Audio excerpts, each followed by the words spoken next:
గృహ ప్రవేశం మావా. ఎవరిది మచ్చా? ఎవరిదైతే నేను ఎందుకు తెచ్చేసాను? నాదే. ఎంత అయింది మచ్చా ఇటుక? 20,000 ఇటుకలైంది. డబ్బులు ఎంత అయిందని? 30 లక్షలైంది. అంత డబ్బులు నీకెక్కడిదిరా? నేనుంటే అమ్మేనా ఇంకొంచెం ఐపీఎల్ బెట్టింగ్లో విన్ అయినా. ఎంత ముందు ఐపీఎల్ ఎంత పోయిందిరా? 5 లక్షలు. ఈ ఐపీఎల్ ఎంత వచ్చింది? 2 లక్షలు. 3 లక్షలు పక్క. ఇంకెప్పుడు బెట్టింగ్ సెల్ బాబాక ఇంక తెచ్చలేకపోను మామా. ఒకసారి మా ఇంటికి వచ్చి చూడు మామా. వాసు దోశలు ఏదైనా ఉంటే చూసి చెప్తువా రా మామా. బాగుంటది మచ్చ ఇలా. వాస్తు దోశలు ఏమిలే. ఏ మామ కింద కూర్చున్నావా? ఇంకేముంటది కూర్చునేదానికి.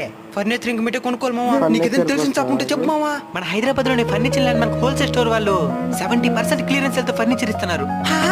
సోఫాలు, బెడ్స్, డైనింగ్ టేబుల్స్ ఇవన్నీ 70% క్లియరెన్స్ తో వస్తున్నాయి. ప్రతి కొనుగోలు మీద సర్ప్రైజ్ గిఫ్ట్లు లేదా బీన్ బ్యాగ్ కూడా గెలుచుకోవచ్చు. మన ఈ వీడియో చూపిస్తే ఎక్స్ట్రా 10% డిస్కౌంట్ కూడా ఇస్తారు. మరి ఇంకెందుకు ఆలస్యం? ఇప్పుడే స్క్రీన్ మీద కనబడుతున్న నంబర్లకు ఫోన్ చేయండి. మీ ఆర్డర్ని కన్ఫర్మ్ చేయండి.